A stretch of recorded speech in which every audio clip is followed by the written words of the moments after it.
বিসমিল্লাহির রহমানির রহিম। সুপারটেক বিডির পক্ষ থেকে আপনাদের সবাইকে স্বাগতম জানাচ্ছি। আমি রাশেদ।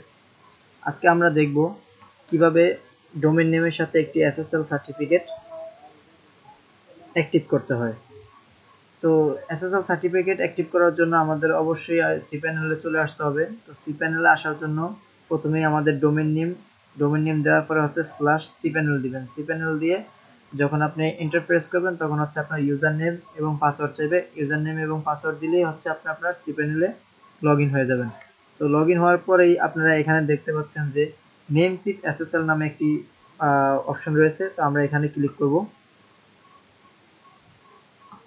তো এখানে আসার পরে দেখতে পাচ্ছেন সাইন ইন উইথ নেমচিপ। আপনার নেমচিপ প্রোফাইলে সাইন ইন করতে হবে। তো আমরা এখানে ক্লিক করতেছি। তো এখান থেকে আমাদের কাছ থেকে অ্যালাউ চাচ্ছে, আমরা অ্যালাউ করে দেব।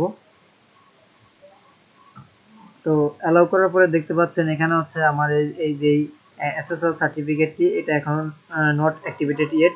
তো আমরা এর জন্য অ্যাক্টিভ করার জন্য এখানে আমরা চলে যাব ইনস্টলে চলে যাব। ইনস্টলে আসার পরে পজিটিভ এসএসএল নিচে দেখতে পাচ্ছেন সিলেক্ট ডোমেন। তো আমরা এখান থেকে আমাদের ডোমেনটি সিলেক্ট করে দিচ্ছি। এই যে ডোমেনটি আমরা সিলেক্ট করে দিচ্ছি। সিলেক্ট করার পরে এখান থেকে আমরা ইয়েস রিপ্লেস এখানে ক্লিক করব। তারপর হচ্ছে এখান থেকে আমরা ইনস্টল সার্টিফিকেট দেব। তো তারপরে আমরা যদি এখান থেকে নিচে চলে যাই দেখতে পাচ্ছেন এই যে হচ্ছে পজিটিভ এসএসএল। এই যে দেখতে পাচ্ছেন এই যে freelancerhire24.com অ্যাক্টিভ। আমাদের এসএসএলটি অ্যাক্টিভ হয়ে গেছে। তো আমরা আমাদের এসএসএলটি অ্যাক্টিভ হয়েছে কিনা যদি আমরা একটু চেক করে দেখি।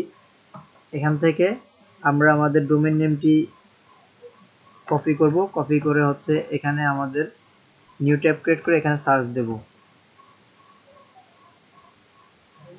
হ্যাঁ, দেখতে পাচ্ছেন এখানে এই যে একটি লগ দেখাচ্ছে, লগ শো হচ্ছে।